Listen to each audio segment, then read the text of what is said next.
টোটোয় যেতে যেতে পথ চলতি স্কুল ছাত্রী শ্লীলতাহানির অভিযোগ দক্ষিণ ২৪ পরগনার কুলতলির ঘটনা। অভিযুক্ত সহ দুজনকে পুলিশ গ্রেফতার করেছে। ধৃতদের মধ্যে টোটোর চালকও রয়েছে। পরিবারের দাবি, গতকাল সকালে টিউশন থেকে ফিরছিল দশম শ্রেণীর ছাত্রী। অভিযোগ, টোটোয় চড়ে যাওয়ার সময় এক যুবক তার শ্লীলতাহানি করে। ছাত্রীর বাবা স্থানীয়দের সাহায্যে টোটো চালককে চিহ্নিত করেন। এরপরই কুলতলি থানায় অভিযোগ দায়ের হয়। त्योहार और प्यार लाती है रिश्तों में ढेर सारा मिठास। परंपरा वही, सोच नहीं। आदि मोहिनी मोहन कांजीलाल। রাতে অভিযুক্ত যুবক ও টোটো চালককে গ্রেফতার করে পুলিশ। শ্লীলতাহানির অভিযোগ অস্বীকার করেছে ধৃত যুবক। টোটোয় যেতে যেতে পথ চলতি স্কুল ছাত্রী শ্লীলতাহানির অভিযোগ এবার দক্ষিণ ২৪ পরগনার কুলতলিতে। অভিযুক্ত সহ দুজনকে পুলিশ গ্রেফতার করেছে।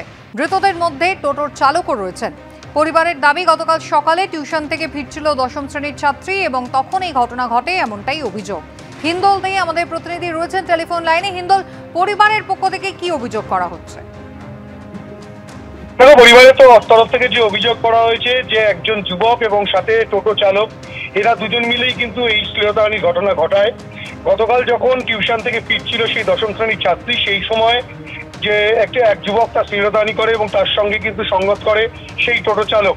এবং প্রথম ক্ষেত্রে সেই স্কুল ছাত্রী বাড়িতে বলতে ভয় পায় এবং পরবর্তী ক্ষেত্রে বাড়িতে বলার পর সেই টোটো চালককে চিহ্নিত করে পরিবারের সদস্যরা এবং তার পরবর্তী ক্ষেত্রে কুলতলি থানায় একটা লিখিত অভিযোগ দায়ের হয়।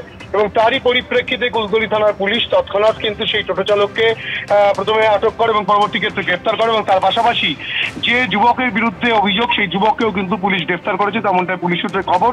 এবং টিউশন থেকে পড়ে ফেরার সময় এই শ্লীলতাহানির ঘটনা বলে পরিবারের তরফ থেকে অভিযোগ করা হচ্ছে এবং তারই পরিপ্রেক্ষিতে এই দুজনকে পুলিশ গ্রেফতার করেছে, তেমনটাই পুলিশ সূত্রে খবর। ধন্যবাদ। আরজিকর কাণ্ডের আবহে এবার হুগলির হরিপালে স্কুল ছাত্রীকে যৌন নিগ্রহের অভিযোগ উঠল। ওই ছাত্রীকে জোর করে গাড়িতে তুলে নিয়ে গিয়ে যৌন নিগ্রহের অভিযোগ। প্রায় ১৫ কিলোমিটার দূরে রাস্তা থেকে নাবালিকাকে বিবস্ত্র অবস্থায় উদ্ধার করা হয়। নির্যাতিতার পরিবারের তরফে হরিপাল থানায় অভিযোগ দায়ের হয়েছে। পক্সো আইনে মামলা রুজু, অভিযুক্তরা এখনো অধরা। রাতে থানায় গিয়ে সিপিএম বিক্ষোভ দেখায়। আজ হরিপাল থানা ঘেরাওয়ের ডাক দিয়েছে এসএফআই, ডিওয়াইএফআই এবং সিপিএম এর মহিলা সংগঠন।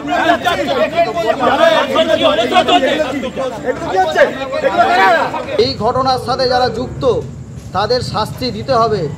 আমরা মনে করি যে শারীরিক নির্যাতন করা হয়েছে এবং সেই শারীরিক নির্যাতনে যারা দোষী তাদের শাস্তি দিতে হবে।